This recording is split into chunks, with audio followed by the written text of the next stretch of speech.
आता सरकार महायुतीचा उमेदवार सय्यद गब्बर ज्याला म्हणतात ते उमेदवार आहेत आणि ते 100% निवडून येणार आहे. त्यामध्ये दुमत असायचं काही कारण नाही.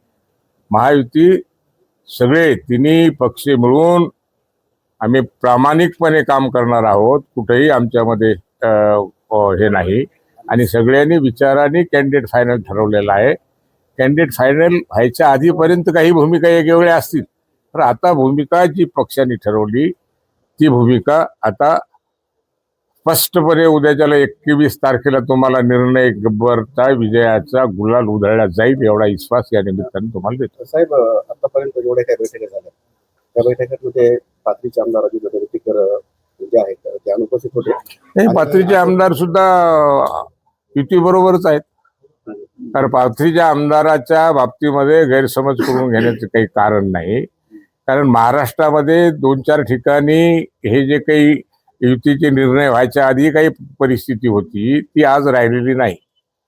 कोकणामध्ये रायगडमध्ये तडकरी साहेबांच्या मुलाच्या विरोधामध्ये कोगले साहेबांच्या मुलांनी फॉर्म भरला होता. ते सुद्धा काल क्लिअर झाला.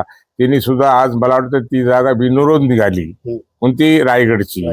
त्यानंतर विदर्भात 1-2 ठिकाणी असे डिस्प्यूट झाले, त्याचाही निर्णय झाला, तेही क्लिअर झाले. आणि आपल्या इथं सुद्धा ती परिस्थिती होती, जवळपास सगळ्यांनीच फॉर्म वापस घेतले. 1-2 काही फॉर्म राहिले असतील, ते इथं उपस्थित नव्हते म्हणून त्यांनी फॉर्म वापस घेतला नसेल. पण आपल्या इथली जागा सुद्धा बिनविरोध च्या पद्धतीनंच चित्र आज उभं आहे. जिल्ह्याचे दिग्गज नेते ज्यांना आपण समजतो असे सुरेशदादा देशमुख यांचे सुपुत्र जे आहेत सुशीलभाई देशमुख यांनी त्यांचा उमेदवारी अर्ज मागे घेतला नाही 26 तारखेमध्ये. नाही, आता जिल्ह्यामध्ये आता तिरंगी होताना दिसते. काय प्रतिक्रिया? अजून ती मला कल्पना नाही. मी आलोयच 2-4 दिवस माझ्या तब्येतीच्या निमित्ताने मी थोडा बाहेर होतो. आज मी इथं आलोय आणि अचानक मला समजलं की बैठक आहे, आपली महायुतीची एक बैठक ठेवली म्हणून त्या बैठकीला गेलो. आणि तुम्ही म्हणता ती गोष्ट मलाही आता 1 घंट्यापूर्वी कानावर आली की 3 फॉर्म राहिलेले आहेत. मला वाटतं काही कारणास्तव इकडे तिकडे गेल्यामुळे राहिले असतील. काही विरोधी पक्षाची भूमिका असेल त्यामुळे विरोधी पक्षाने काही भरले असतील.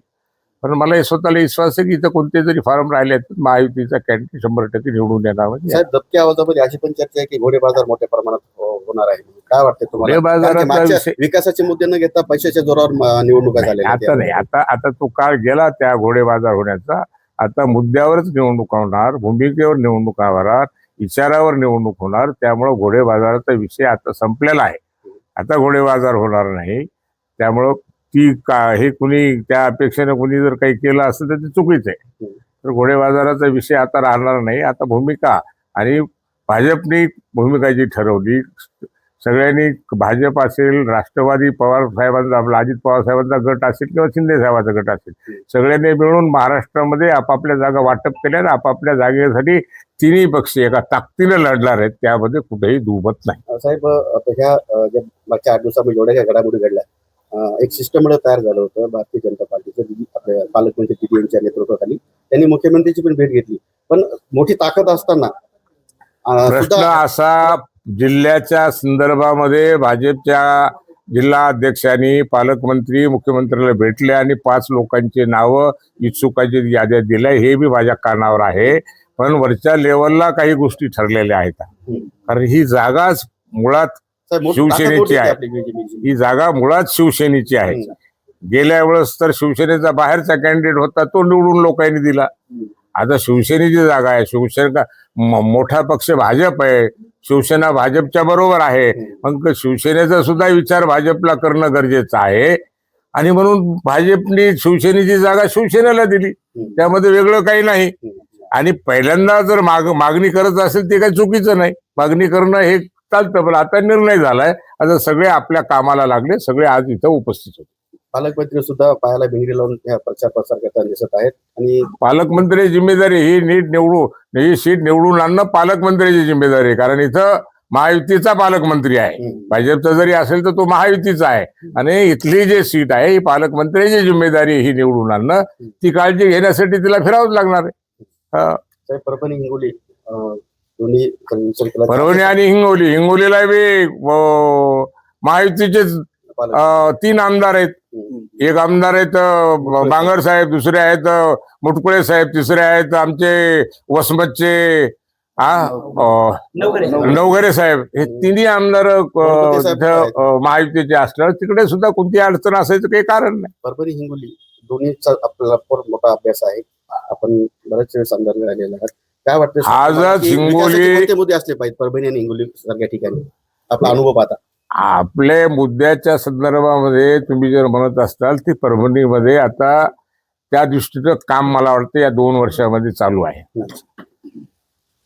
आपल्या परभणीमध्ये असे फार मोठे उद्योग नाहीत. उद्योग आणण्याच्या संदर्भात बी आपल्या पालकमंत्र्यांनी बऱ्यापैकी शासन दरबारी आपले मुद्दे उपस्थित केले.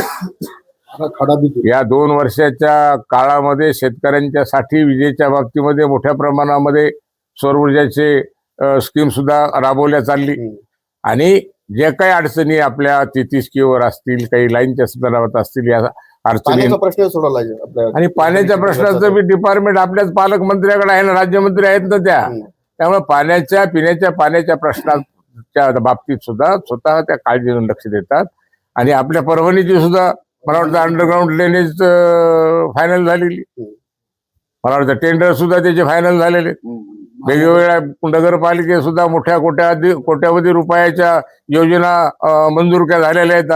त्यामुळं या 2 वर्षामध्ये बऱ्यापैकी भाजपने लक्ष दिलंय, भाजपच्या पालकमंत्र्यांनी लक्ष दिलंय आणि भाजप आल्यामुळं विकासामध्ये आपल्या जिल्ह्यामध्ये गती मिळालेली आहे, हे नाकारता येणार. परभणी आणि हिंगोली येथील मतदारांना आणि सर्वसामान्य जनतेला सगळ्यांचं लक्ष लागलंय की बोर्डीकर साहेबांची भूमिका किंवा माझी भूमिका स्पष्ट आहे. मी युती बरोबर आहे. युतीने आणि भाजपने जो निर्णय घेतला तो आम्हाला मान्य आहे. शेवटचा प्रश्न मतदारांना मान्य आहे.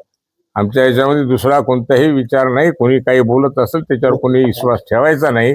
भाजपने महायुतीने जो काही निर्णय घेतला तो निर्णय इथं अंमलात आणणं हेच आमचं कर्तव्य आणि ध्येय आहे. विजय गुलाल